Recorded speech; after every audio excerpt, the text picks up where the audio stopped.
Howdy folks, this is Cadix here, and today I'm going to talk a little bit about the differences between the Oculus Rift DK2, which I had before, and the HTC Vive. Excuse my appearance, I just finished playing a few hours of Elite Dangerous on the HTC Vive, and so my face has got a bit of a line thing going on here. First world problems. Okay, so let's talk about the differences that I've found so far. There are some obvious differences. For example, instead of just tracking of motion and whatnot, with the Vive, you've got the full room scale. So I'll give you a look here. Here I've got my sensor boxes up there and up there. Okay, and then here you can see my setup for Elite Dangerous, but I've also put a pad down here. It's ridiculous looking, but my wife bought it for our kids, and I ended up using it for my VR because it feels nice. I have a tile floor. It's not very fun to play for hours on end on a tile floor, so this pad is nice. I just finished playing Elite Dangerous, and I noticed that I've changed a few of my habits due to having the HTC Vive instead of the Oculus Rift. I don't know if you're a smoker or if you vape or if you smoke something else, but I vape. And one of the things with having a vape is that you use the device and then you blow out massive clouds of vapor.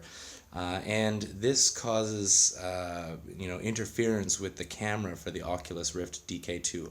I don't know if the CV1, the consumer version of the Oculus Rift, is more powerful, but having the camera in one location in front of you means that anything in front of you will obstruct your view if the camera can't see you. I played with the Vive for just 2 hours just now, and I played Elite Dangerous, and I noticed some differences. One, I don't have to worry about the camera losing my location. The laser boxes, the lighthouses up there, do a really good job of keeping tracking, even if there's some form of obstruction like smoke or vapor or something like that. So I had the habit of blowing the vapor out the side of my mouth to kind of like not get it in the way of the camera, and actually now I don't really have to worry about that because the lighthouse boxes really do a good job of keeping track of that. The other thing I noticed is that Steam VR's way of handling 3D geometry or whatnot, I'm not sure, but it seems to me that it's a lot more stable. I noticed that when I was using the DK2, which was a lower resolution, when I was playing Elite Dangerous and going down to a planet's surface, there's a lot more geometry to load, a lot more polygons to push. Generally speaking, if I went into a large cube-like station on Elite Dangerous, I found that it would get kind of jittery, and which is kind of an unpleasant experience. Although I became used to it after a while, I noticed it less and less. I wouldn't say I noticed it less and less, but it didn't make me feel sick to the stomach anymore. However, their SDK updates from 0.6 to 0.8 made a big difference in that. The station started being a lot more smooth. Kind of a roll of the dice on that one. Sometimes it was better and sometimes it wasn't. I guess it depended how many ships were in the system with me, or in that instance with me. The other thing that I noticed was that when I went to planet surfaces, it was guaranteed to be choppy and stuttery and jittery. And this was because there was just a lot more like the planet surface and the stones on the surface, and if I was near a big city, like a port that looked like a city, it would become very stuttery, very laggy. In the Oculus Rift DK2. Now, bear in mind, this was two things. One, it was a lower resolution, which works kind of against it, but then at the same time, it was an older SDK. It was 0.8, which works for it. That makes maybe 1.3 is better. I don't know. But with the Vive, I found myself smiling a lot because when I went to the surface of a planet, it was buttery smooth.